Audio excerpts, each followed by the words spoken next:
There are four of us here today. Kurtis, the VP of FiXT, is going to be hosting the panel with Krystle, Andrew, and I. James Shotwell from Country Minute came down sick about an hour ago, him and his kid, and he's not going to be able to make it. So we will try to get him on a future one. But our mission here at FiXT Academy kind of follows our mission of FiXT, the record label. Our mission is to empower artists to build sustainable careers in ways not previously possible to them. And quick intros, Andrew, you have been doing a lot of digital online marketing with artists and labels. Give us, in your own words, a little quick history on who you are. Yeah. I mean, long story short, I've been a music artist, or I've been playing music since I was 12. I'm 33 now, so long time. And I've been recording since I was 18. I got accepted to Berklee College of Music and was going to do like all in music, and then I just couldn't afford it. So instead I went to school for mechanical engineering, and then I worked in that field for 7 years. And the kind of goal was get a high-paying job that I could use to pay for all of my various music things, like buy awesome guitars and whatever, invest in marketing. And then like fast forward, I actually, kind of did that. And then throughout this whole journey, I had a YouTube channel that I was originally teaching screaming lessons and guitar lessons because I'm a metalhead, one of Osiris shirt and all that. So eventually I started talking about what I was trying to do to promote my own music, just trials and errors along the way. And people seemed to like it. So I kept talking about it and I got interested in it, and it kind of became an obsession. And fast forward like 5 years from that, and that's just what I do. I talk about music marketing online. I help independent artists learn how to promote their own music. And then off the back of that, people just started asking, do you have like a course? Do you have consulting? Or can I just straight up hire you to do my marketing ad campaigns for my music without me having to lift a finger? Whether you're looking for like a free option, my YouTube channel gets a lot of people started to start getting into marketing. Or you're looking for a course, or you want me to hold your hand, or someone in my team to hold your hand, or you just want to offlift your marketing entirely, you can kind of do any level of that you're looking for. Awesome. And Krystle, we go back a ways from I don't know, over a decade ago or so of knowing each other, but you have really built a whole other career since we first met, and known as top music attorney, and you're doing all sorts of music industry content from the legal perspective. Yeah, give a little intro in your own words. Yeah, well, I'll start there for Fix. So, one of the remixes, Don't Leave, by KJ Saka, got signed to Fix, and it still is on my top 10. It stays there pretty consistently. It's just people really like that. But anyway, so but I had been a fan of FiXT and Cell Dweller before all of this. So actually, it goes even further than 10 years. But in any case, I'm happy to be here. So look, my background. Well, music has just been a part of my life, my whole life. So I was homeschooled, and as part of our homeschool curriculum, we learned classical music. So we learned a couple instruments, right? Piano, and then I went on to violin and cello, and then I found my passion for singing, and my mom really cultivated this in me when I was, like 13. I'm like, I'm gonna write songs. And so she showed me how to. She showed me how she had done it because she had been a performer and a producer and a songwriter for a long time. So in any case, I just found, my passion for figuring out how to express. So it went from kind of this classical thing and evolved into I just love expressing feelings, right? And connecting with people. So anyway, I ended up going to college as part of like the homeschool thing. We all just went to college really early. And so went to college early and kind of just tried to figure out where my gaps were. If I could be honest, I was like, I didn't know much about politics. And so I was like, I'm going to be a poli-sci major so I can say something smart about it sometime for the rest of my life. And so I did that with this objective of going to law school to learn how to think like a lawyer. Not that I wanted to be a lawyer, but I wanted to think like a lawyer. But along that whole way, truly, like music has just always been, I got to do it. It's an obsession. And so I was figuring out along the way how to incorporate music. And actually with the poli-sci, I was in the honors college, and they had us do a thesis. And for the thesis, I convinced my professor to get this school to fund an album. And the way I spun it is I was like, I'm going to do an album with a political message. And I don't know that it quite did have that, but I got the funding, which was awesome.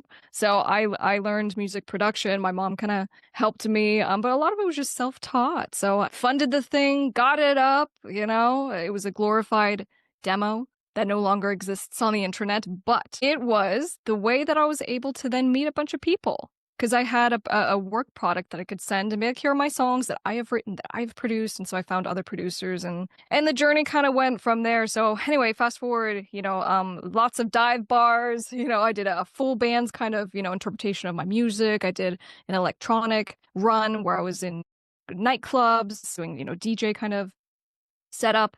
And then I started doing that as I actually went into law school.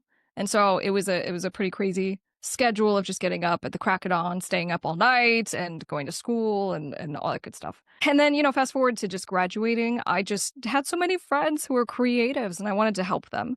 So I, decided to actually take the bar, get licensed, and then still not really intending to go down this big path, just started helping my friends. And then it evolved, of course. Everyone finds out you can do something, and the word got out, and I'm very blessed. And so our firm has been growing ever since. It's been like 11 years now. And I put out music. I'm very passionate about it. During COVID, what was that, 5 years ago? About 5 years ago, decided to start Top Music Attorney to just have something that is only for music creators. Because I do all this in entertainment. I represent lots of entertainers and businesses and all kinds of things. But I go with music and only music. I want to help people who are like me.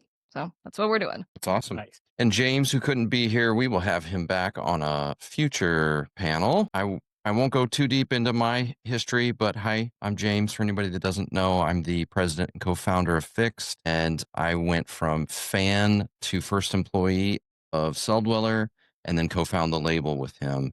And we've been doing FiXT for right at about 20 years now. And part of our, my passion and our mission is to empower artists. And so we were doing behind the scenes webinars and content like this just with our internal roster. And we have now launched it publicly as FiXT Academy, where anybody can join and participate in these. And we don't have a slide for Kurtis, but Kurtis that's going to be hosting the panel here is the FiXT VP. And Kurtis, I'll turn it over to you. Yep. So I am the FiXT VP. I'm going to be hosting this panel. I have some questions ready for the panelists, but I would encourage everybody to get your questions in the Q&A because we're hoping to have around 30 minutes at the end to answer some of those. So just drop them in as you can, and then we'll kind of get to it. And if you guys are good, I'm going to get started. Let's go. Yeah. Start off breaking in and getting started. What is the most realistic first step for someone who wants to break into the music industry right now? I'll start. Start your social media profiles. All right. Realistically, breaking into any industry and kind of starting to build a name is, well, you have to build an audience. And that's, Andrew's going to be the expert here to talk about that. But start on social media and get all the same, very important, get the same username on every single social media profile, whether you use it or not. Get it so you take control over your branding right away. Yeah, and on that social media thing, you might notice that mine is a complete nightmare patchwork of different names. And that's because when I started doing this, I didn't know what the hell I was doing. So that's actually fantastic advice by itself, because on like Twitter and Threads and Instagram and TikTok and YouTube, and it's all different because I built my thing year by year as I was going.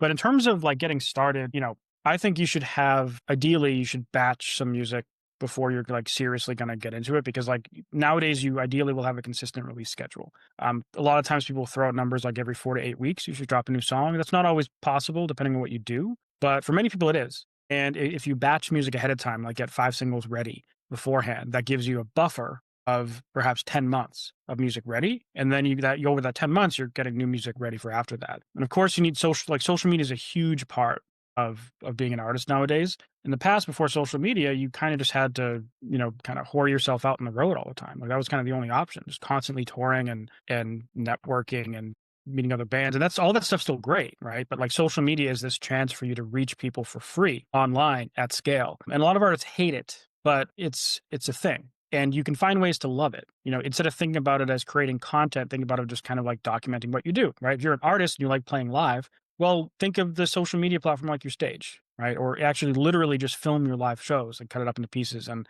you don't have to be cringe and dance on TikTok or whatever, right? Like these algorithms are there to find people that are for you, right? So you don't have to follow the cookie cutter template. You can be a weird special snowflake. In fact, I would say being a weird special snowflake is actually an advantage nowadays over being like a generic pop artist, especially with AI music. Actually, because the AI stuff's going to be good at cloning the generic stuff and not very good at cloning the weird snowflake music. And so I'm a big fan of running ads to promoting music. There's a whole bunch of other like paid strategies you can do, but in terms of getting started, batch music, come with a release schedule, find content you can do, get good at making content because that will also help your ads later and everything else you do. And you guys covered some great stuff there. So where I might add to that is really before you even go public, just honing your craft, lots of practice. And whether you're a live musician or more of an electronic producer, a way that I think has helped a lot of artists that we've worked with, even at FiXT, is through remixes. So electronic artists remixing somebody else, getting to get access to other stems, see how they produce them, and build your chops around playing with those. That's been a great path for a lot of artists. And then totally different side, instead of so much the artist angle, if you're looking to get into the industry, and work at an agency or a label, interning or even volunteering for free. So many people, including myself, that's how I got my start, was just being passionate and offering to help, adding value to somebody that needed help, and then making myself indispensable to where they wanted to hire me. So I think those are paths that can be explored. Totally. I actually have a cool story of someone that I hired like a year and a half, 2 years ago. Hired him, working my ad agency. And he initially came to me saying he wanted to hire my ad agency and he had this big budget to come with. And I was looking at his ads and I was like, you really don't need us. Like, you're doing great on your own. And so instead, I hired him to work for my agency, and he worked with us for 9 months. And over that 9-month period, he grew from like 15,000 or 30,000 monthly listeners to 1,000. And so that's actually the reason he left, was because he had like an opportunity to make music his full-time job. And he took everything he learned just working at the agency to like get better at running ads and apply everything he was learning. It's because like he get the kind of practice using other people's money, so to speak, and he had his own big budget. So he was very fortunate in that, but he did great content, played live shows, had a marketing budget and everything. And I just checked the other day, it's over 1 million monthly listeners. So like he's Wow. doing music Hey. full time and everything. So, there's a whole bunch of other pieces to that, but like working with getting a job as something that like in some industry thing, like for marketing or for whatever it is, working at a label, like can give you some awesome skills and maybe even some connections.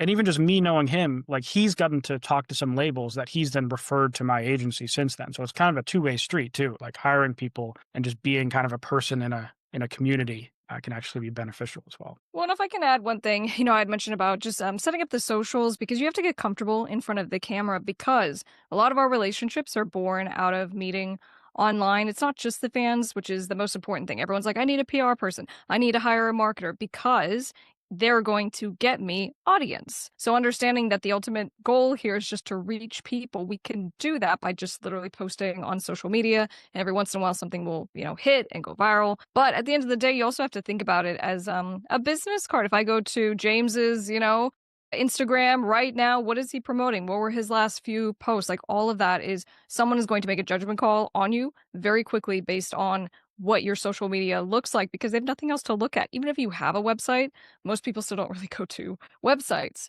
And so for all those reasons, I really focus on that in tandem with the skill development, James, which I think you pointed out really nicely, which is, you have to find your voice, but, you don't have to be perfect right away. And in fact, I kind of said this, I'm like, with these AI artists that are getting signed, we had the second one, Zania Monet, $3 million deal, and listening to the quality of the music and hearing AI music sounds very buzzy. It doesn't really sound very good, but this is something that's been treated like a commodity that is being valued and is now getting a signed deal and all this stuff. So my point is, don't get too hung up, because if something resonates and it connects because someone had good words, they had nice lyrics, like, it's going to connect or it's not. And so I think you showing the journey is kind of what I'm trying to say. You know what I'm saying? Being like, this is my first song. People will take it for what it is. Don't feel like it has to be perfect, because that's a mistake people make.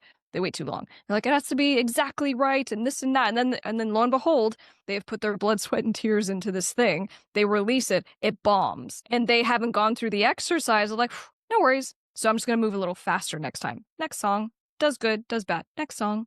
And so getting that flow is really, really important. Yeah, and AI artists don't have a journey too. I mean, like, I guess they technically could, but like, if you look at the history of an AI artist, you're just going to see like a thing, right? You're not going to see this person, this personality you can track over time. And I think that's going to become more special. If everything's kind of cookie cutter and perfect, and then like you see this like actual real artist, and it's like they're bearing their heart and soul in their social media stuff, and they're showing their journey of like, look how much I sucked 5 years ago. Look how good I am now. You know, you can relate to that. Whereas like if it's just like music and there's no story, like that can be cool too, right? But it's not. You know, a lot of your favorite artists typically aren't like you also love the artist. You don't just love the music, you know? Well, and look, in a little case study on that, the first AI artist that got a deal actually by the same record label, it was Hallwood Records. Anyway, but it's I'm Oliver. And what was interesting, we were looking at this yesterday. This artist got signed because the track, I think it's Stone. So the song got 3 million streams on Suno. And so I think from this, the AI creator got a deal, and then the song was released onto regular platforms. And what I saw is that it looks like it didn't translate. So I think as these labels are kind of taking a gamble and seeing if this can translate, can they monetize AI music? Because who cares about the journey? Who cares if it's not a real whatever, if people are listening, you know? And so I go, it's interesting to look at that as, you know, if it performs and does well, then they're probably just going to keep doing this. When Suno first was like new and it was on Suno 2.5, I was super curious if like I could just run ads on a AI project and what would people say? Like how quickly would they call it out? And so I made this like AI metal artist with they had an Instagram page, a Facebook page. I made fake pictures of the band. I made AI videos of the band. And then we marketed it. And we got this project to 30,000 monthly listeners. And there were people like DMing us saying like, this is like my favorite new band. Like, we love it. When are you coming to my town? Can we do collaborations? And I thought it was going to flop when I first did it. I was like, there's no way this is going to work. And this will be a fun YouTube video. And instead the YouTube video was just kind of like, holy crap, people are willing to listen to AI music and not notice it. And I think like, you know, as artists and music people, we all immediately hear it. You can hear like the weird like vocal things and the artifacts and whatever. But it is a little frightening that the average consumer would not know off of hearing this. Like we had 30,000 monthly listeners when we were pushing it. And like the project was actually profitable because of the like huge algorithmic push. And it was even added to some like official playlist by a label. So even the label didn't catch it. Well, that's a testament to your marketing, I think. There you go.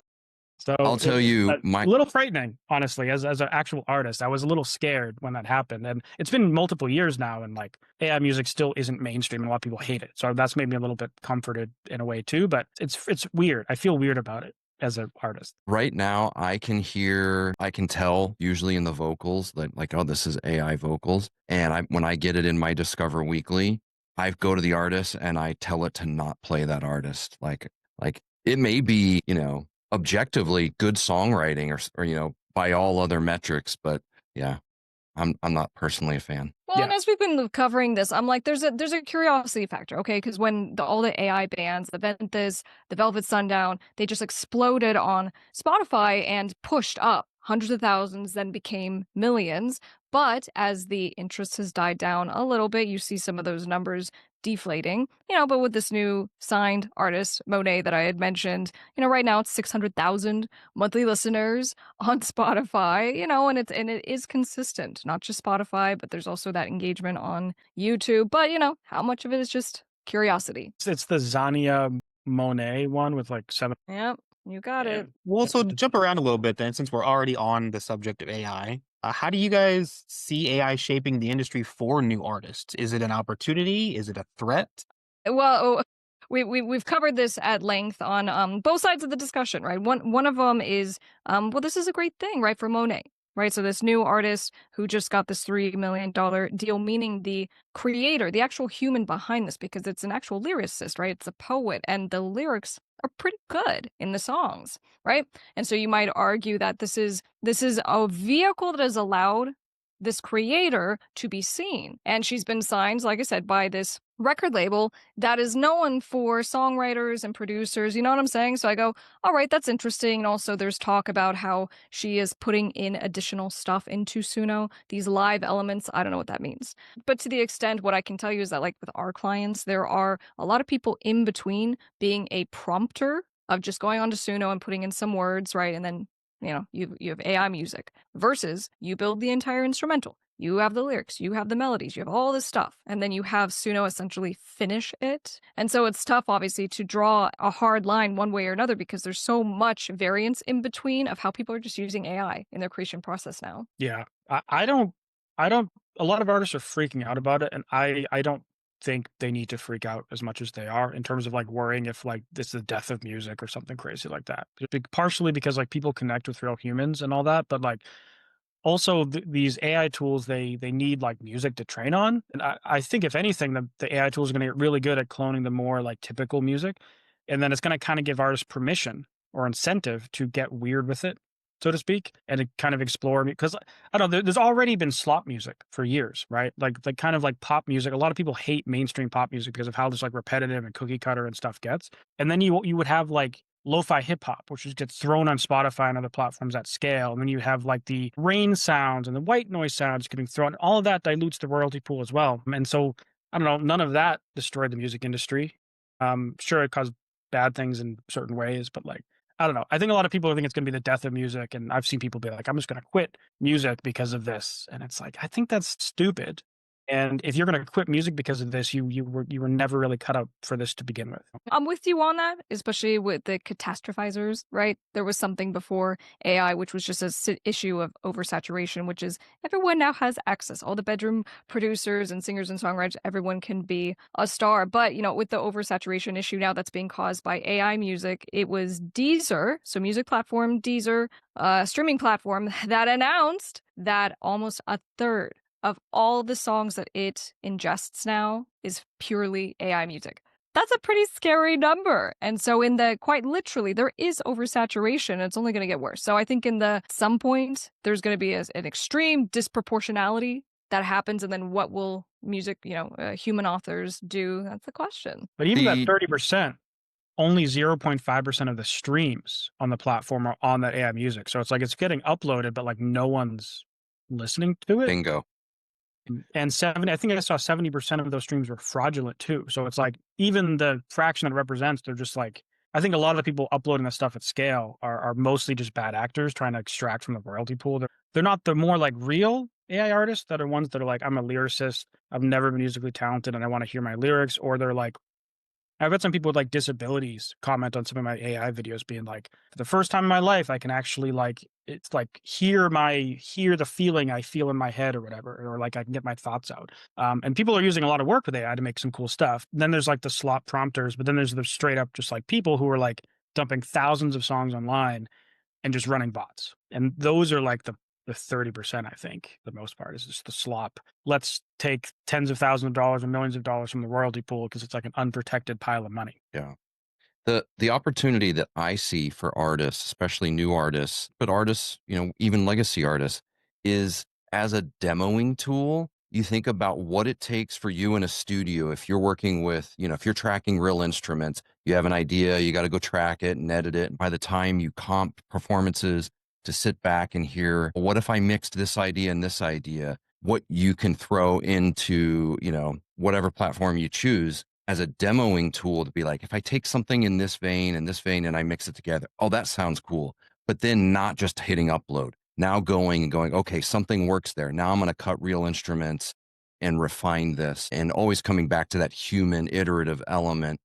But I think as a demoing tool, it could expedite the amount of ideas you can explore. Yeah. Someone made an interesting comparison. I don't know what you guys think about this, so I'll put it forth. So someone had said, because there's this argument about AI prompters, AI artists are the same, right? They see themselves the same as the more traditional, as we'll call it, musicians and music producers. Well, are they? And someone said something to the effect of, could we put on a robot suit and be in the NBA? Can we put on the gear and the mask and be like, oh no, we're using the AI, but I'm just as good, right, as the NBA player? What do you think? That's interesting. So it's almost like AI is like steroids or whatever, right? It's kind of like a super suit in this analogy. And I mean, in some ways it's true because you can go in and crank out 100 songs in an afternoon and they'll all be like pretty good. So it's weird. I don't think the people making like AI music, they're definitely not like the same type of artist as like a regular artist. But I think there's different levels of artistry in those people. Like I know people like you, like there's all these video AI tools that you can go on like VO and make some AI video that looks kind of cool, and you can stitch those together and make a cool thing. I know a guy who like years ago has started doing AI video on his computer, and he would spend like 100 hours making an AI music video. And so like he would be making like hundreds of prompts and stitching together in After Effects and doing all this crazy work, but with AI video. And you'd look at it, you'd be like, this is art. Like this is actually art.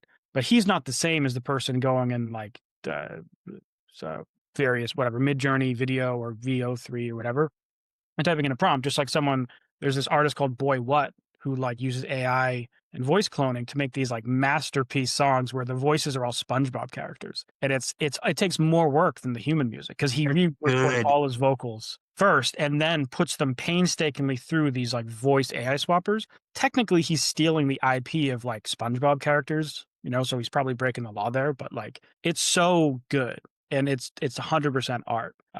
And he's not the same as the voice that like the slop people, so that's how I draw the line, at least. Yeah. It raises so many interesting questions for publicity, right? So when you start hearing, because there was a website that we were following for a while that literally is like, hey, we will give you Taylor Swift's voice. Can't do that. But, copyright comes up a lot, right? Have you used someone else's song without authorization? Also, trademarks, are you using a producer tag without authorization? So there's different areas of law, but publicity is someone's voice, their likeness, right? Their actual name. And so these are different violations that are happening with these different AI companies that were just real quick to come to market, and they, didn't get a lawyer, we'll say, or they just didn't care in most cases, and they just stole. And then you have instances like what you just kind of, pointed out where someone is exercising their creativity and I don't know, maybe he doesn't know. Well, if like from your perspective legally, like if he's getting his vocals, putting it through this AI voice changer, I don't know if he's using like Jammable, which is one of the platforms. There's a bunch of tools that can do it. Who he's uploading on the YouTube and he's probably getting ad revenue. He's uploading the streaming platforms and he's making streaming revenue. It like obviously Jammable's breaking the law, I would assume, because they're selling the likeness of this. But like, is he breaking the law? There's a legal claim against the person who is actually prompting. And what I've said, for someone who, for example, if you get sued because of something that you created through another platform, that platform, including the Sunos and the Udios, in their terms of service, which is the contract you have to agree to when you use their platform, it says if you get sued because of something you did here, you have to pay for it. You have to deal with it, which is a part of our frustration. But to answer your question, yeah, it's actually, you can go after the person who prompted it, because if you're trying to make SpongeBob, if you're trying to make Britney Spears, right, you intentionally did this, but also it's the platform that facilitated the infringement. Interesting. Another piece of this that I think, I look at different shifts in technology over the years, and when there's something new that's breaking an old paradigm, there is a tendency to hold on to what was before and be precious about it. But a lot of times the technology platforms do not care. They are steamrolling this technology forward, regardless of what we think. And I know the legal side sometimes takes years of things to play out, to really come down. And then you've got a precedent set of, what's going to happen thereafter. But I feel like, just common everyday people, musicians, like, AI is here to stay. We shouldn't put our heads in the sand. We should figure out how to use it and ethically and morally, and as a tool, not as a replacement for things entirely. But it's the Wild West still as to how some of this is going to play out. And Krystle, I know you're actively involved in those conversations. We're trying to make sure that independent music creators have a seat. That's been my one of the biggest driving forces for everything that I do for Top Music Attorney. That's why I started the channel. But there came a point where there's a lot of talking and then there's the doing. We want to do something. And every time there's been some legislation passed, or there's been some agreement that was put into place between the streaming platforms and all these other companies, independent music creators have never had a seat, have never had a say in anything. So we're changing that. And honestly, independent music artists probably represent the majority of the music that was scraped by Suno, which is the irony is that like they're under talks with the three majors to negotiate and probably get paid billions of dollars. And then the indie artists are going to be kind of just by proxy agreeing to whatever the major labels agree and get $0. I will throw a mention here of an organization called Merlin that FiXT is a member of. It's not a union, but it is a representative body on behalf of all of its label members. and they're negotiating deals with the DSPs and with some of these platforms. We're participating in a deal between Merlin and 11 Labs, and we had to choose if we wanted to participate in this licensing. And as master owners of our catalog, we could have put all of our music in, but we actually went out to our artists and got artist opt-in if they wanted their music into this deal as well. So we only have a very limited portion of our catalog going into this, but we're exploring it. And our view is these platforms are going to do this without our permission. We may as well be properly compensated somewhere and be at the table and have somebody representing us in some of those deals.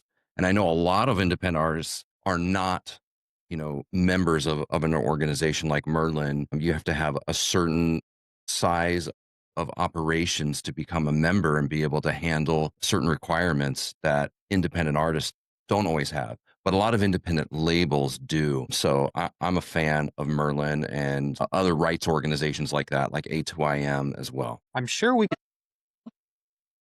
could talk about AI for the rest of this, but I don't want it to completely take over this entire panel. So I'm going to steer us off course here for a second. Andrew, if you were starting from zero today, what would the first 90 days of marketing look like for you? You're talking about from like a music perspective, right? Not like content channel. Yes. Yeah. So music, are we assuming I already have music ready? Yes, sure we can. We can assume you can have a whole album ready, and then you have a whole album of music ready. Now where do you go? All right.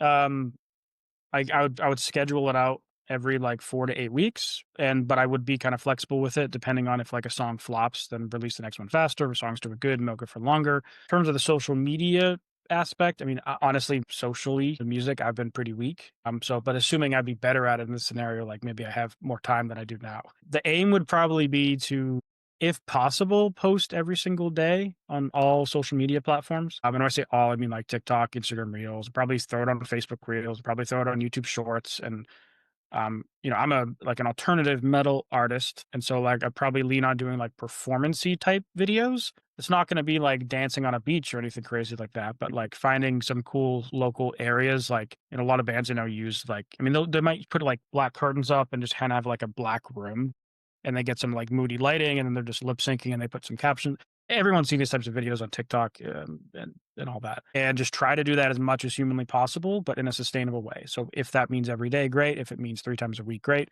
If it means 5 times a day, great. Because you kind of can't annoy people on social media. You pretty much, the more you post, the better. People will see as much as the platform lets them see without being annoyed. Depending on the budget, situation, each song I dropped, let's say, for example, like if I had $1,000 budget per song, I would literally put 100% of that in meta ads, assuming that I can create the music and the content for free myself. I don't have a music budget. I do everything myself. I mean, technically I have a producer, but we work swap. I run his ads for free and he mixes my stuff for free. So it's a pretty good arrangement. But $1,000 budget, meta conversion campaigns, driving people to streaming platforms. So that's the thing where you have a pixel installed on the landing page, you drive them there, and they convert to Spotify or Apple or YouTube Music, etc. And as I said, if a song's doing great, milk it for longer and also increase the budget.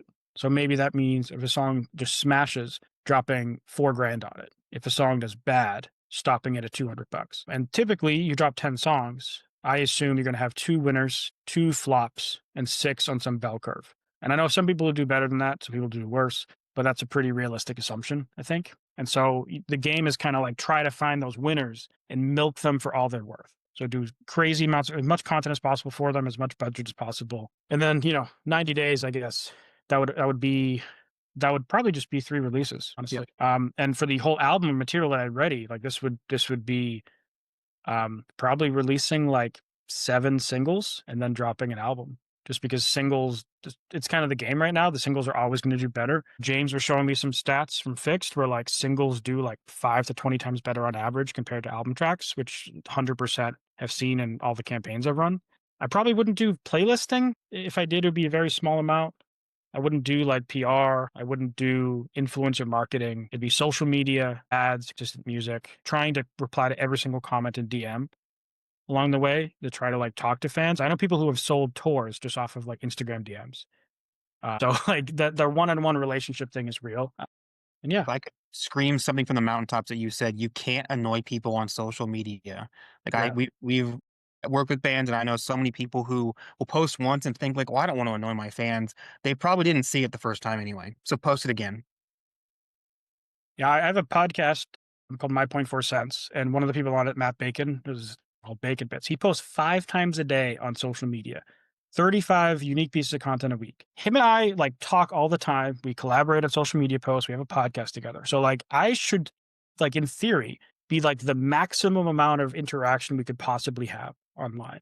I only see maybe one of his posts a day unless I go to his page and look for it. And so he said a lot of people that follow him will be like, I only see one of your posts every like 2 or 3 days. And he's like, that's why I post 5 times a day. Because if I didn't, you might only see one of my posts every week or two. So yeah, don't be afraid to annoy people, because if they get annoyed, they probably don't actually like you that much to begin with. So who cares if they leave? Absolutely. What would you guys say, or how important would you say it is to build a community via Discord, fan clubs, Patreons, versus just focusing on streaming numbers? I think it depends on the type of artist that someone is. I know a lot of people that do the streaming only thing, because it's the kind of lifestyle they want to live. They don't want to have all that aspect. But like from like a monetary perspective and a building a fan base perspective, I think it is super good to do something, whether it's like an actual community like a Facebook group or Discord or Patreon or a grouped, or like it's like just an email list or an SMS Yeah. list, which is a one-way thing.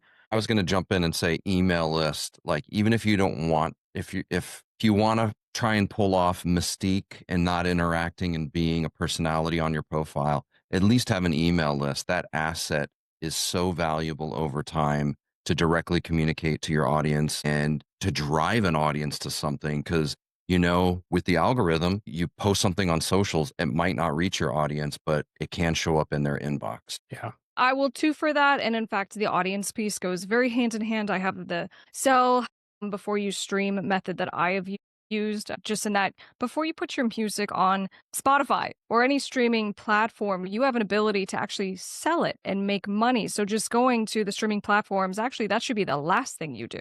So my method actually includes selling either just pick, your website, or Bandcamp is another platform, but you can sell directly to your fans. It's like digital downloads. Give them the MP3. You can include a video. You can include cover. You can include hand, or lyrics, I should say. You can do all kinds of, good things to harvest the audience that you currently have. And this works, whether you have 100 people that dig you or you have a whole lot more than that, you can convert. And the little piece about this that works really well is that if you're selling directly, you give your fans the ability to pay what they want. This is the special magic.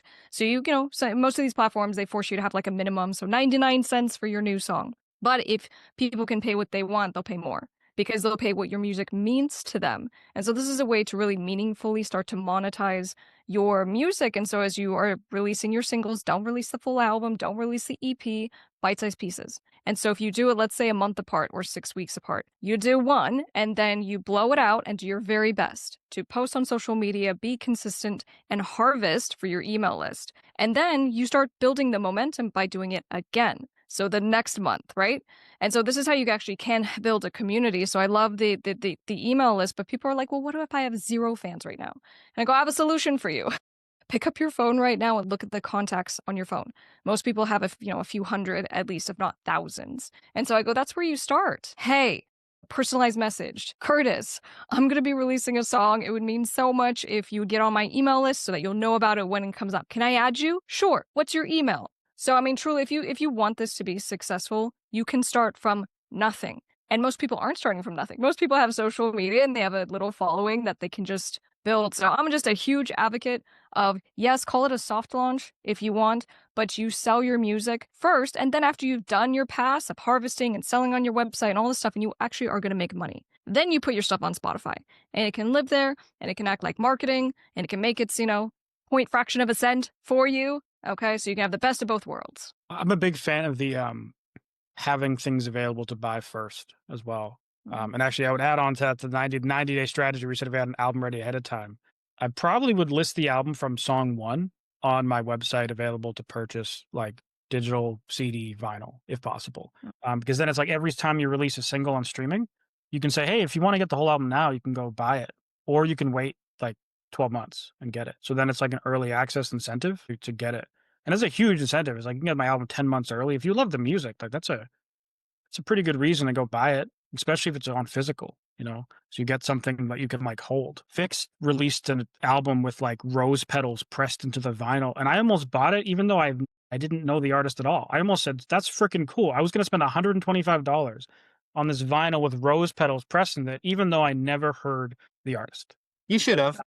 I kind of regret not buying it, honestly. So, but yeah, like putting it on your store ahead of time is great. Because like then you have the best of both worlds. You can sell it first. Your fans will be able to support you. You can reward the people that love you, and then you get the marketing benefit from streaming. So. Yeah, and I think just never forget that the reverse, and this is where a lot of people I think get too hung up, like with social media, because they're not thinking about other people. They're not thinking about their fans. They're like, how can I bring some joy and entertainment and whatever to my audience? Usually we're thinking about ourselves. Oh, I look this way. This makes me feel. This is me, right? But in the same kind of way, with making your stuff available, allowing fans to support you, it's really cool when you get a $40 purchase on a song, which for some people is more than they would have made that month with that song on Spotify. But actually, it's just thinking about your fan of like, they would love to support you. And most people just have no way set up that someone can actually do that. So it's just building that connection with your fans. I'd be remiss if I didn't throw out one other thought here. I think,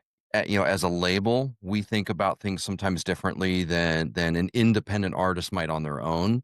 But even within our roster, we look at the size of an artist we might be working at and the strategy that works. And I do acknowledge that I look at much bigger artists sometimes and go, well, the economics are clearly totally different at a certain scale. And even within our own roster, we have artists where they're very early developing, and we might approach it slightly different than an artist that has a much bigger base already established. And then we look up to some really big people, and it's like, they can get away with certain things. So I do think there's a scale of what size you're at, what your base already is, where the economics can change.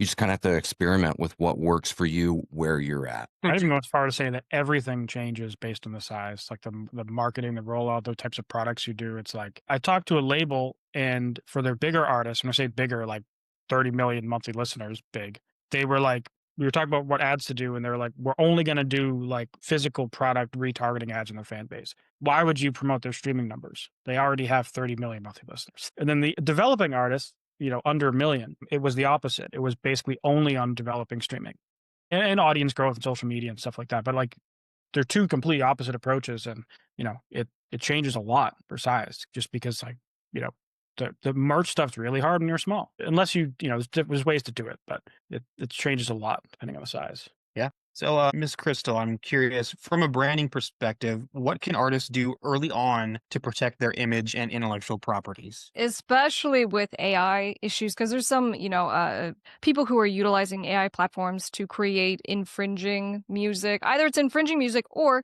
they then get on platforms and impersonate real artists. So we're seeing it from both sides. So the first part of it is the music itself. The way you protect your music is you actually go and get copyright registrations. And let me be clear about this. When you make your music, so if Andrew's in the studio and he's making his songs, as soon as he actually records it and it's on his computer, he actually has copyright protection. That's a great thing. The reason why we go and we get that piece of paper as a registration is because it unlocks additional rights that you don't have. Andrew cannot go and file a lawsuit in a court of law for his song that I stole unless he has that piece of paper. He can't get his attorney's fees reimbursed. He can't get what are called statutory damages, which can be up to $150,000 per infringement. So for copyright registrations, that's what you do. And, Kurtis, I can't stress this enough to anyone who is watching this. The timing really matters. So as a practice, when the music comes out, you want to try to get it. You don't want to try. You want to get your registrations within that month. Okay, so make that the rule that you live by. Okay, and if you're like, oh my gosh, I have all this music I haven't registered yet, should I still go do it? Yes, go do it. So that's copyright land. Trademark land is your brand, right? Your name, FiXT, right? So these are the things that people recognize our companies and our producer personas as. And getting a trademark registration at the federal level is how you can go deal with these infringers that pop up on Spotify, whether it's an AI infringer, whether it's a real person. And so you can utilize the systems that exist right now because you have the piece of paper that has the number that says Andrew is the exclusive owner of this trademark, and it will make your life a lot easier. So these are things I sit down with, newer artists or artists who are trying to kind of grow their careers, and we talk about this and we go, in what order can we do it? But you got to do it. You got to get the trademark for your name, and you got to copyright your music. How do you do that affordably? Great question. I'll tell you what. In answering this, we're going to do a copyright drive. So here, I'll do a little promo. So because it's truly like the number one missed thing for IP that I run into with independent artists, I'm literally setting up a copyright drive we're going to do next month. I'll tell you guys where to go and get on the email list or whatever. But what we're going to do is literally like all day, I'm going to help you. And we have a company that's coming in, and the company is going to like allow you guys to do this for like $25. So they're going to help you to do it. It's extremely inexpensive. There's a government filing fee that you have to pay as well. It's, I think, $65. But the point just being, it doesn't have to be hugely expensive, and it doesn't have to be a pain in the butt or overwhelming, because I can tell you all day long, I have a training on Top Music Attorney on YouTube, how to do it. I take you through it step by step. And for some people, that's still going to be a little overwhelming, but that is there. Use it, train yourself, you can do it. But I'm also going to do this copyright drive because I'm going to sit there with you and we're going to do it together. So if anyone wants to get information about that, you can just go to topmusicattorney.com and just get on the email list. And that way you'll know when it's coming, what to do, and all the goodies. You should do that. Follow for lots of great other tips and tricks as well. James, I'm curious. I think I know the answer to this since I work with you, but what are labels like FiXT looking for in artists today beyond the music itself? Yeah, beyond the music itself, we are looking for artists that are going to get out there and be active in and participate in the marketing and promotion of the music. We historically have had a lot of success actually with studio producers that don't tour, they're not playing live.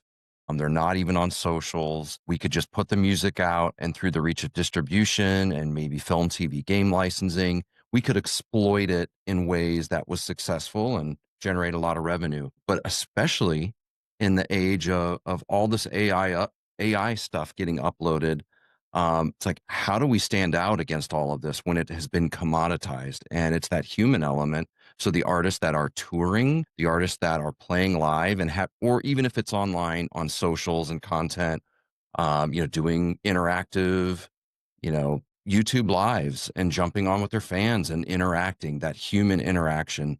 And yes, a lot of artists don't want to, get told they have to go make X pieces of content, but that is starting to become the opportunity for artists that want to get ahead and work with labels. Is like, are you going to put in that work and go show us that, yes, the list of things an artist has to do is only getting longer. They've got to write the music and record it and, do a photo shoot and a video or whatever. But doing social content or playing live are becoming more important than ever.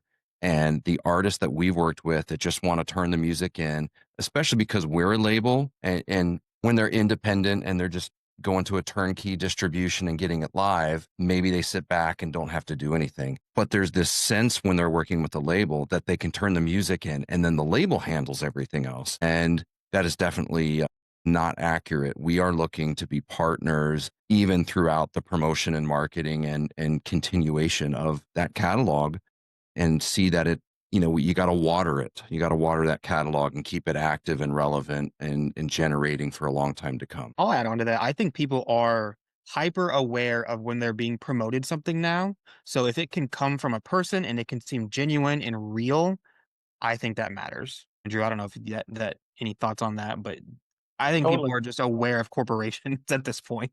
Yeah, I mean, it's not always the case, but a big trend in digital ads, like on Facebook and Instagram, is if your ad looks more like an organic piece of content that just happens to be an ad, it's typically going to do better than something that looks very obvious an ad. And a lot of artists get pissed because they'll spend like $10,000 and hundreds of hours making this amazing music video with camera angles and fancy color grading and lights and production and actors and whatever. And then what ends up doing the best in their ads is that TikTok video that they filmed in 30 seconds, because YouTube, you look for that production value, but on social media, your friends and family don't post like things with multiple camera angles and 4K and red cameras and whatever, right? Like organic content blends in much better. There's exceptions, but that's a pretty overarching trend I've seen in ads for most genres. I think maybe one more question and then we'll jump into some Q&A. What's one mistake you've seen artists make financially that you'd warn people to avoid? Who wants to? Muted. Krystle. Not to blow up Andrew's spot and what he is with the marketing, but actually, I think that some people will they'll run to marketing agencies and PR companies prematurely. And I'm a really big advocate of figuring out what's working organically first. So kind of what you just said. People are a little sensitive to ads. They know what's what, and they don't want to be advertised to. They want to feel like they discovered you, and they want to feel, I call it the anti-promotion method. You got to make them feel like, the music just happens to be in the background. You're not saying go listen to my song on Spotify. But anyway, just people are premature to think that the solution is the ad. It's not, in my opinion, the solution. You still have to do the work. You got to do the work to figure out what works, and that's a job in itself. And here's the thing: sometimes people go and do the reps of putting out 1,000 piece of content to figure out, of that 1,000 times that you tried, what did the best and why. You got to analyze it, and you go, okay, so I'm going to try some more of this type of stuff. So that's a lot of people get through the first 50 and then they give up. So if you're watching this, don't give up. Keep going, because you'll figure it out. All right, but then it's 3 years later. What used to work is no longer working. So you got to go through that process again. So I would just say on the where you're losing a little bit of money is trying to buy shortcuts. The shortcut is just doing the work faster. Yeah, and from from my perspective as a marketing agency, it's like we can turn some miracles, but like we can't polish a turd, right? It's like some songs just won't work. Some content just won't work. So like it does genuinely help a lot when someone comes to us and they're like, we got this dope content. We got this dope music. It's not our third song ever, which that bothers me to no end when like I see someone that's like, why isn't this working? I've like written 7 songs and I've released 5 of them. Like, surely this should be working. I'm like, I have 1,200 songs in my hard drive that I've been recording over the last like decades. And it's like, and you've been doing this for 6 months and you're disgruntled, and I get it, but it's like, it's a grind. You have to be good, and you have to practice, and you can do a lot with marketing. You can't cause miracles, right? If it's not there, it's not there. But I guess my answer would probably be spending a ton of money on production budgets with zero marketing plan whatsoever would be, and whatever that means. There's this video going around on YouTube of this lady that spent $100,000 making her album, and she had $0 of marketing budget, essentially. $40,000. Doesn't matter how good it sounds. Yeah, and it flopped. And there's a whole bunch of good points in that video, so I'm not calling her out. Like Cara, go follow her, check her out, watch that video. There's a lot of great information in it. But one thing I found kind of frustrating in that was like she spent $40,000 on video shoots. There was zero marketing budget, and like huge mistake. And I've seen a lot of artists drop $10,000 in like recording a song, even just because they're hiring all these amazing people, and there's no plan for marketing. And same for like $10,000 music video, no plan for marketing. It's like, what are you doing? So it's, unless you're just doing it for the love of it, right? Like if you're just doing because you want this perfect piece of music, like good, do it. But if you're trying to do like a business plan, it's like a horrible mistake. Can I add one more? You gave me one. I'm taking 2. And it's actually the reverse, because people are sensitive. And speaking of, Kara's video and all that, she was talking about her legal fees, and she's like, I dropped $10,000 because we were doing all the collaboration agreements and all the stuff. And one of the biggest financial mistakes is that people don't get their copyrights, they don't get their trademarks, they don't get a basic contract template if you and I work together that says who owns what. And the reason why that matters, and I can just tell you truthfully, having done this for over 10 years, is that you guys lose a ton of money on the back end. You end up spending 10 times more dealing with the issue had you just done the contracts, had you just gotten your copyright registration. So you have to create space for doing this. And again, that's why we're, doing things like the copyright drive, just to try to help you guys. I've got 2. The first one is impatience. Think artists that don't have the patience to let certain things play out forces a lot of financial mistakes. They want to spend that money too fast. They don't want to wait. Even at FiXT, I mean, we're spending more than we've ever spent. Our budgets are only increasing, and we're only putting more pressure on ourselves that if we're spending 10th on a video, we need to spend more on marketing than we have traditionally. So we're preaching to ourselves on some of those things. But historically, we have had significant success with very little spend. I think people would be shocked at how little we spent on things, but we put in the right work and we gave it the time it needed to kind of spin up. And then when there was a fire going, then we added the gas. And some people just want it too quick, kind of spend all the budget they had before it was ready. And now they missed the opportunity. So it's a timing issue sometimes, I think. And then the other thing, and you alluded to it, Krystle, or I think you did, with playlisting and marketing and PR, but specifically if you're chasing bots or trying to inflate your streams artificially because you think that's going to make you look better, if you're doing it as a hack, and I think you have to really check yourself on your intent. Are you hiring somebody for legit marketing And then you still have to be careful if you're really hiring a reputable company that is not using botting and things behind the scenes. But if you're just chasing hacks to inflate your numbers, there's so many ways that can kind of double and triple a negative effect. Not only are you not going to get anything out of it, you could get your music pulled, you could get fined, and there are unintended consequences of affecting other people when those types of botting playlists continue to get, somebody's paying that money, innocent bystanders music gets put into those playlists sometimes and affected, and it's just an ecosystem that you don't want to continue supporting. It is shocking how often someone will hire us to run their ads, and we'll go on their Spotify for artists and look at last 12 months of their data, and then we just see like a square wave of like something, right? It's just like 1,000 saves a day for like a week and then nothing. And it's like, did you guys like do something back here? And like, oh yeah, I worked with so and so. And it's like, yeah, they didn't do what they said they were doing. Like, this looks really weird. Or like you look and it's like they were added to a playlist and literally like 100% of the streams are from like LA. Like 100%. That never happens, right? There's always like some spread across other things. And they're like, oh, but it's all in the US. That's why I bought it, because it's only US streams. It's like, that doesn't happen in real life, right? It's not the fact that like the US is always real or it's better or something. It's that's unnatural behavior and you got screwed. I hate that stuff. Yeah. Grinds my gears. Gonna jump into some Q&A. So if there are more questions, please drop them in and we'll try to get to them. I'm gonna double up on what Paul kind of asked here. First, can you distribute your songs to DSPs without going through a digital distributor? Not really. I think there are a few exceptions, and by all means, please feel free to jump in. I feel like SoundCloud, you can, Bandcamp, YouTube, but if you really want to get on Spotify, Apple Music, and the big ones, you're going to need to go through a distributor. And Paul also asked which distributor is the best in terms of service to distribute through. You guys have a favorite? Mostly a Krystle question, but Look at that. Look at that. Just putting it right over. I like, my opinion, and this is probably going to be kind of a hot take, is I think most artists should just use like DistroKid.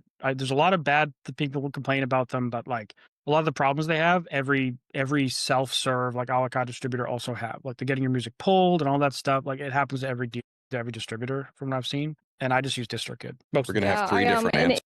In attempting to answer this question, the last time I did a video on it was to actually talk about it in the reverse, which is who are the worst ones and who would I absolutely stay away from and why. And then I do it from the actual terms of service.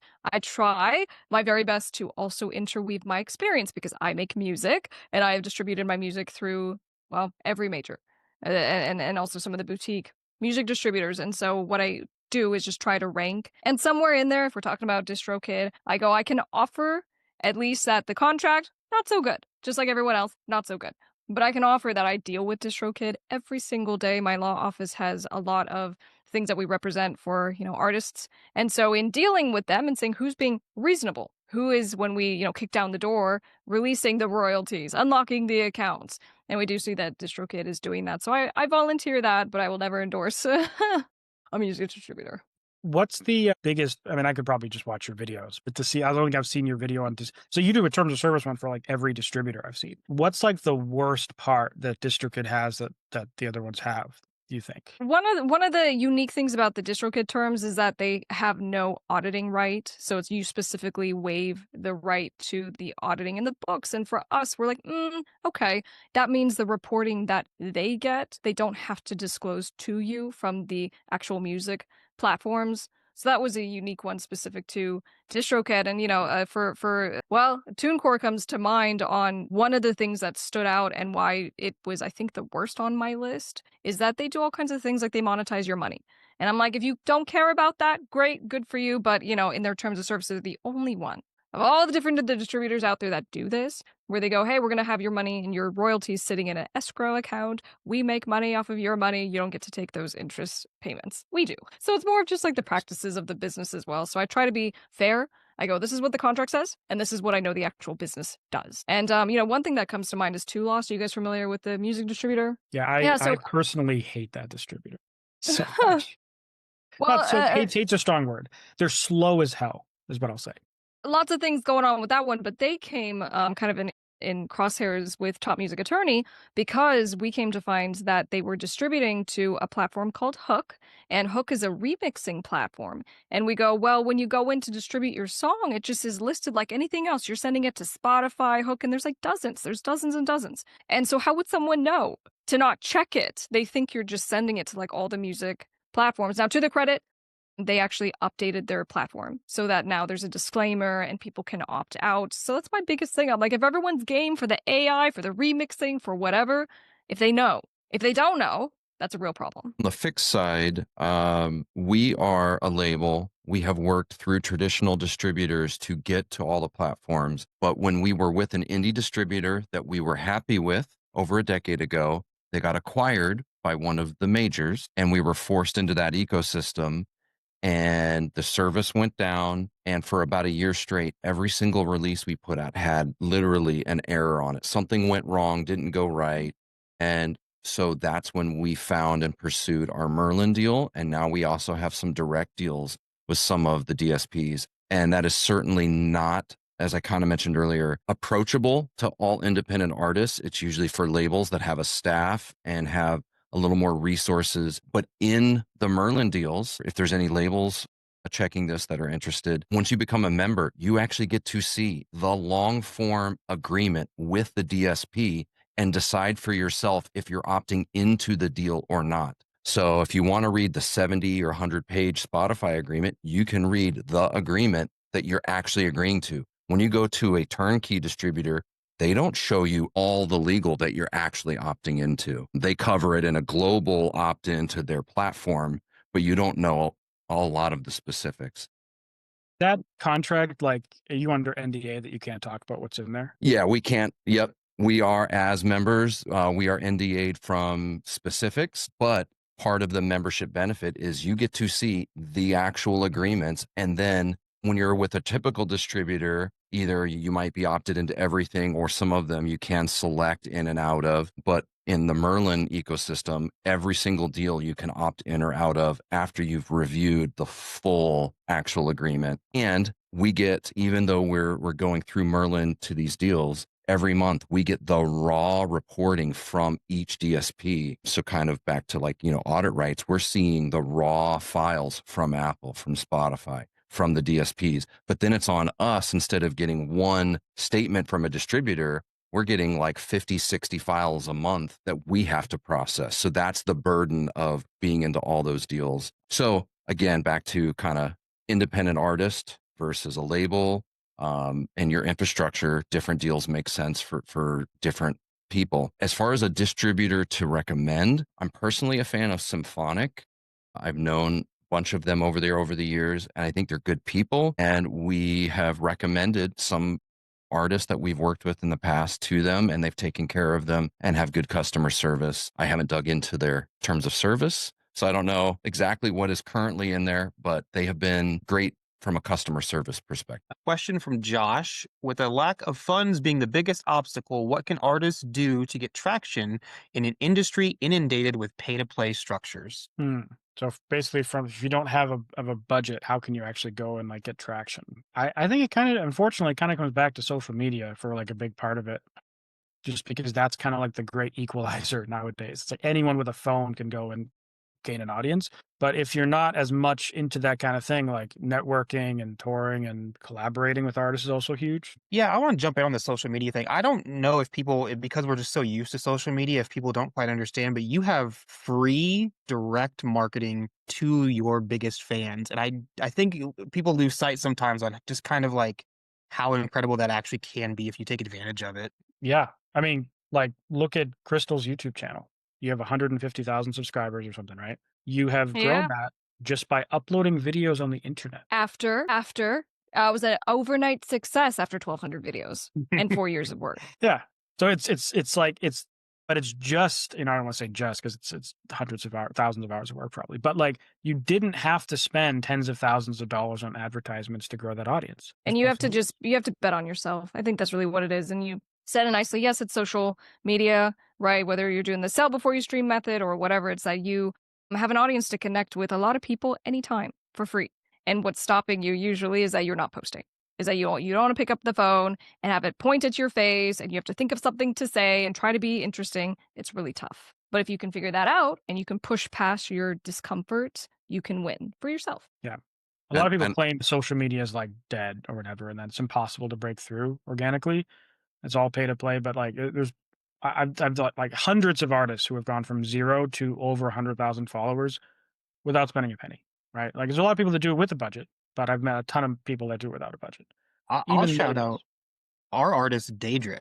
They kill it on social, and from the beginning they have posted, it feels like every once a day, I mean nonstop, and the grind never stops, and we have as a label have seen the results of that, and they are good. And if you don't have a budget, it's that social organic content, and even places like Spotify where there is an algorithm, kind of like the social media algorithm. If you're getting enough traction there for it to spin up in the algorithm, but back to the word patience, like doing those things and giving it time to play out over time. And Krystle, you said it took you 1,200 videos in 4 years. Like, independent artists without a budget, put out music consistently, be on socials, and do it for 4 years, and you're definitely going to be a lot further along than just right now. But then you have a voice, and I'll say that because I mentioned Two Lost, for example, and we got Two Lost on the phone. Let me be clear about this. They made a change to their platform because I called them out, and then I got the CEO on a phone call, and I explained to him, and he listened about what they needed to do and why and this and that, and they actually changed it. And so every time that we've been able to do this with even getting music distributors to update their terms of service is because we present the issue, we have a conversation about it, we make the other company aware. And so it's just kind of like, to the extent the voice is created because of your consistency, because you show up and now you have people who care and you have subscribers, you can make an impact. I think that's what I'm trying to say. You know what I'm saying? So you have to give yourself a mission. It's not just, I want to get a bunch of people to listen to my song. That's great. But I think if you have a real mission that drives, that you do it day after day, even when you don't see the results yet, it helps. From Pale Vision, James, I'm going to call you out because I know you have thoughts on this. Regarding a strategy releasing music and timing, does it make sense for artists to release full albums versus dropping new content once every several weeks/couple of months? Any pros or cons to either approach? Yeah, and we touched base a little bit on this earlier, but we are huge fans of the consistent single release strategy. And, even if it's like 90% of the album as singles and then just packaging that last song or two as part of the album, from our own data, we've seen it's, I think 2x at minimum up to like, 100x at the extreme, that for the life of that song, at least in the Spotify algorithmic ecosystem, putting it out as a single versus an album track has long-term implications based on how much data you're initially pushing up front and kind of seeding it into that system. So I know a lot of artists want to create this fan album experience. You want them to experience it all at once. But for anybody new, after your current fan base has it right now, for the next year, anybody that's getting it all new to them, it's the same. So you may as well use what's going to maximize your reach with it and put it out as singles. And if you're a Spotify user, you can do the research. Go to any album and look at the songs that were released as singles and the ones that were not. And most of the time, you will see a much lower count on those ones that were not released as singles. Yep. Hello, from Zax. Hello, been following FiXT since beginning, wondering how each of you are addressing the rise of AI so far as protecting your IP, as well in general defending your content online. Following Rick Beato online, it's such a scary landscape when you're new and learning the ropes is enough. Thanks for this opportunity. So we kind of touched about AI a little bit earlier, but if any of you have any other thoughts about protecting your IP when it comes to AI, feel free. Well, the question was directed at FiXT. What's FiXT doing? Hear it. So, kind of also reading between the lines slightly in the question, we do put our music into various content ID systems for protection. We as a policy, and the Rick Beato comment, I know he recently was talking about all the major labels that were flagging him and striking him. We embraced people using our music on YouTube as a monetization strategy. So we let people do it and we put a content ID claim on it. We don't strike or block people. There are times where a license is appropriate, but yeah, there's a lot of complexities to those systems, and there's a lot of videos, recent things I've seen about kind of false positives and people that are manipulating those systems. But we, as a strategy, we embrace using technology to protect our content to the extent possible. And I mentioned, we're putting a part of our catalog into a deal with 11 labs to train some AI models on our music. We want a voice in those conversations and to be a part of it. But like I said before, it's a wild west. There's so much happening so quickly. I think the legal infrastructure around it is going to lag behind what the tech companies are doing, and then eventually that'll catch up, and then there'll be some accountability and precedence for where it goes from there. But we embrace being on the cutting edge and being in whatever platforms we can be for the next generation of creators and content out there. And I don't know if I actually answered the question, but there's a few sides to the puzzle anyway. I think so. I think the opting into the Content ID systems is a part of it. Like, I used to, by principle, not use Content ID for my music because, in my opinion, I want people to be able to use my music in their content and them to be able to monetize their videos. Because as a YouTuber, that sucks. That if you use 30 seconds of a song, the artist is taking all the money. Like, it's kind of a joke, honestly, in my opinion. And so I never did it. And then what happened is someone started trying to rip my songs, upload them, and they were Content IDing my stuff. So now, to protect my stuff, I do Content ID claim it. And I wish I didn't have to, because I would rather people feel like they can use my music in their videos. And don't pay me a penny, just go use it in your content. I'd rather you promote my music for free, right?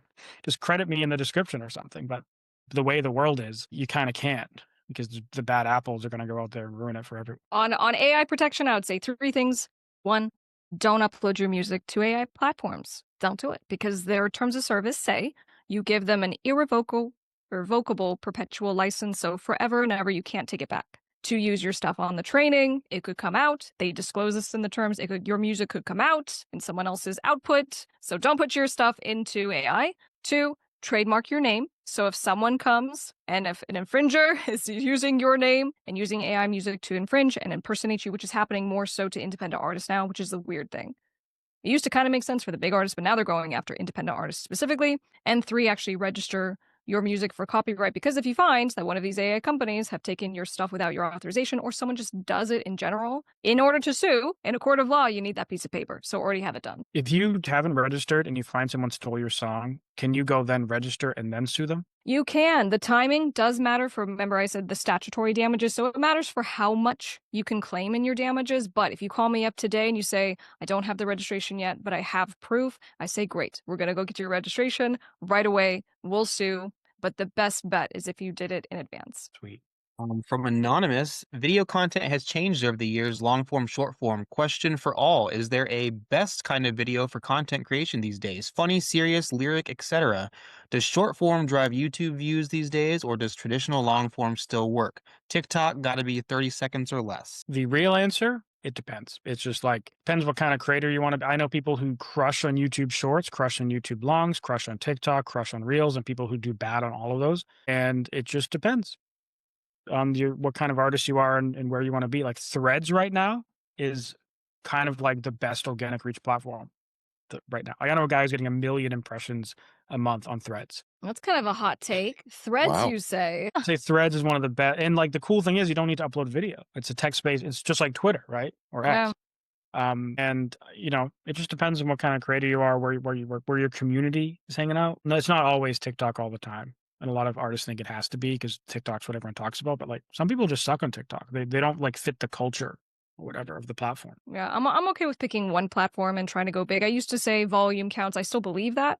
I think that even if you're getting small numbers on certain platforms, you still should be posting everywhere, okay? But if you have capacity issues and you want to focus on the one that's doing best, I'd rather you do volume on that platform and grow. But the question was as far as what? Is it funny? Is it serious or whatever? But I think of it in 2 vacuums. One is going to be value versus authenticity. Because I tried this. I go, for a time, because I have different brands. I have my lawyer stuff, top music attorney, Miss Krystle, which is my music. And I wanted to be more authentic is the word that I use. And I'm I want to show up. I want to be real. And so I was I tried stuff. You know what I'm saying? I just woke up, no makeup. I'm hanging out with my cat. And then I went and looked at all that type of content. I don't like that. And I go, that's super authentic. I just woke up. That was a real moment. But what I realized I meant was value. I wanted to put out stuff that I thought people, it would help. It would make them feel something. It would help inform. So now the vacuum is I try to come up with stuff that is geared towards the person who's going to receive it. How's it going to make them feel? How's it going to help them? And that helps, honestly, just make content creation easier so you don't get hung up on how you look and how you feel. And it's not about you, it's about them. From Chris, and I think this is directed at you, Andrew, but anyone feel free to jump in, and I'm going to kind of paraphrase a little bit here. There's obviously a lot of good music out there, good and bad. How does your team handle moving forward with an artist? Many promo companies will take your money no matter what. How subjective are you with the song? I think that kind of gets the gist of the question across. Yeah. So like they're saying they're currently talking with my team for potentially doing a campaign. And so like, do we like essentially do we like reject stuff? Do we and all that? And like the answer is we do reject stuff. And this has been kind of like a constant thing we're fighting with is we'll have someone reject and then it turns into like an argument where they're like offended and they're trying to convince us and they're like, it's just let me spend my money. Just help me spend it, but let me spend my money. And then we'll have other people that like, we'll kind of have an experience like that. And then we'll just kind of like the next one that we would have rejected, we'll just kind of approve. And then at the end, when it doesn't work out, we'll be like, we'll kind of mention like, so, it depends. Maybe it was the song, maybe whatever. And then they're kind of mad that we didn't reject it up front. And so it's this kind of constant battle that we're wrestling with. Sometimes when we tell people we're rejecting it, they're like, good, thank you, which I would hope would be the reaction. So now what we do is if we don't think the song will work, which isn't necessarily the quality, by the way, it could just be like, this is a genre that's really weird for us or like whatever. We don't think we can get content that'll make sense for it. We will say something along the lines of like, we don't think this will work and we would recommend not doing this campaign. But if you want to do it anyways, we will do it. So that way it's like, we're kind of just letting them know like, hey, we know we're not feeling too good about this. But like at the end of the day, it's your money. Like we'll spend your money. That way it's up to them. And I feel like that's kind of been the best compromise is we get to, give them the warning and then we'll do it if they want. But it's a hard call. And I posted on Threads about it at one point, and that was kind of the public perception as well, is like people are kind of disagreeing. They're like, no, you're a service company. You should do the service. If someone hires you to cut your lawn, you should cut their lawn. But not be like, I don't want to cut your lawn because your lawn's ugly. Like you should just cut their lawn. And then other people are like, no, you should 100% reject, but you can't do it. So it's a hard call, but that's how I've been handling it. I think you have a reputation to protect though as well. Like if you have campaigns that don't succeed and now people are like, oh yeah, I did a campaign with him and it didn't go well. That's something you want to protect. That's also where the rejection, like letting them know ahead of time is like, we're kind of covering ourselves in a way. It's like, well, we told you we didn't think it would work. So like, can you really be that? And at the end of the day, it's marketing. Like I try to as much as possible tell people like nothing's guaranteed. It's like you're hiring us to do the campaign. You're not hiring us for a guaranteed result. I wish I could guarantee a result, but like in reality, like if you can guarantee a result like that, you're probably doing something sketchy behind the scenes. It's like no matter what, we run the campaign is good or bad. If anything, bad campaigns cost us more because we have to make more visuals and we have to do more testing and iteration, more communication with the client. So bad campaigns cost us more than good campaigns. And so that's why we charge whether the campaign's good or bad. If we don't think it'll work, we let them know. And hopefully people don't get too upset if they get a bad one. And they understand that not everything wins, unfortunately. Let me squeeze one more question here from the chat before we wrap this up. How do you copyright a song which you use drum one-shots, FX, or vocals from another company like Splice, Ghost Hack, or Standalone? Really good question. So there is a place in a copyright application. And again, I have a training on Top Music Attorney on YouTube on how to file step by step. But there's a place in the copyright application where you disclaim if ever you have a sample that's been licensed. Now, let me be clear, is that if you're dealing with like a Splice type of sample or you've purchased a sample pack, generally you're not going to put that there, right? Because isn't like pretty much everything we're using. I use Reason, for example, and all the sounds that came with Reason, right? That's all licensed material. I'm not going to put all of that in the registration. It's something more of like, I went and sampled Beyonce's, song. So understand there is a distinction, but I do talk about where you would put that information if you think you qualify in that tutorial. Thank you. And I just wanted to say thanks to everyone for joining. Thanks to the panelists. And James, I'm going to throw it back over to you to kind of exit us out of here. Yeah, well, I'll echo that. Thank you, everybody who attended. I know we had quite a few make it in. And to Krystle and Andrew, thank you guys so much for joining. We are definitely looking forward to getting James Shotwell, who didn't make it today, that was on the event, on a future one. And if you want any more information on what we're doing at FiXT Academy, FiXTAcademy.com, we have more stuff coming. And thank you again for everybody for participating and helping educate the audience. Yeah, thanks everyone for hanging out to the end as well. You guys want to shout out your links before we drop out of here? Yeah, Krystle? Oh, you're so gentlemanly. Thank you. Thank you. Top music attorney for YouTube. So if you guys just want, to kind of tag along for all things news updates, how to stay legally protected, how to basically grow your marketing, all the good stuff. And that's top music attorney. But also, I forgot to mention this. I do lots of free stuff. If you need a split sheet, if you need to memorialize the deals that you do with people, there's all kinds of free templates on topmusicattorney.com. So please utilize those. And on my end, I usually recommend just go to YouTube, look up Andrew Southworth. I think that's the best entry point. If you're looking for like my websites, there's andrewsouthworth.com, but also southworth.media if you're looking for our agency. I recommend go on YouTube, see some of my videos, try to learn some stuff for free, see if you like me at all. Maybe you hate me, and then don't bother. But hopefully you dig what I have to say, and then maybe we'll talk at some point in the future. I guess one more thing. If you're interested in the Andrew's podcast, there's a good episode with James on it that might be a really good introduction to the podcast. Yeah, we did interview James we have a podcast called My 0.4 Cents, which, by the way, for anyone who doesn't know what the name means, it's a joke that on my 2 cents, right, which is like a common thing, except our opinion's not worth 2 cents because we're in the music industry. It's only worth 0.4 cents. So in case that went over anyone's heads, that's why it's called My 0.4 Cents. But we had James on, Dustin. The podcast is me, Dustin Boyer, Matt Bacon, and Jesse Cannon, and we interviewed James. So yeah, go check appreciated being there. Again, thank you, Andrew, Krystle, Kurtis for hosting, everybody for attending. Follow us online, connect with us, and lots more content coming. Thanks, everybody. Thanks, everybody. Have a good rest of your night.